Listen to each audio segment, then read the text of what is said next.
తిరుమల శ్రీ వెంకటేశ్వర స్వామి దర్శనానికి భక్తులు భారీ సంఖ్యలో తరలివస్తున్నారు. ఈ రోజు ఉదయం నైవేద్య విరామ సమయంలో తెలంగాణ ఎమ్మెల్యే హనుమండ్ల యశస్విని రెడ్డి, ఎమ్మెల్సీ ఎంఎస్ ప్రభాకర్ రావు స్వామి వారిని దర్శించుకున్నారు. ప్రముఖ సంగీత దర్శకుడు సాకేత్ కొమండూరి కూడా శ్రీవారి సేవలో పాల్గొన్నారు. దర్శనానంతరం ఆలయ అర్చకులు వారికి వేద ఆశీర్వచనం అందించారు.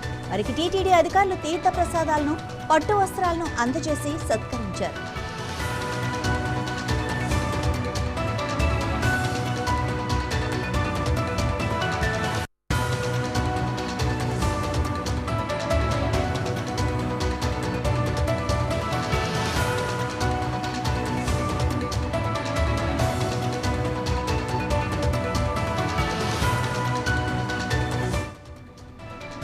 ప్రస్తుతం తిరుమలలో భక్తుల రద్దీ కొనసాగుతోంది.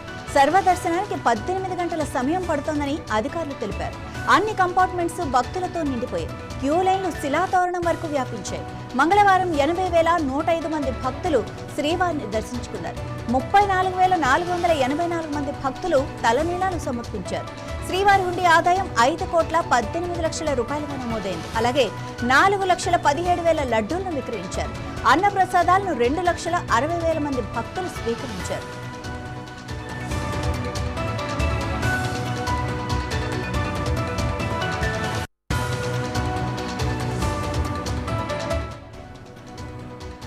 భక్తుల రద్దీని నియంత్రించేందుకు టీటీడీ కీలక నిర్ణయం తీసుకుంది. గురువారం నాటి దర్శనానికి సంబంధించి బుధవారం జారీ చేయాల్సిన సర్వదర్శనం టైం స్లాట్ టోకెన్లను రద్దు చేసింది. అయితే శుక్రవారం దర్శనం కోసం టోకెన్ల జారీ గురువారం మధ్యాహ్నం నుంచి యథావిధిగా జరుగుతుందని టీటీడీ అధికారులు స్పష్టం చేశారు.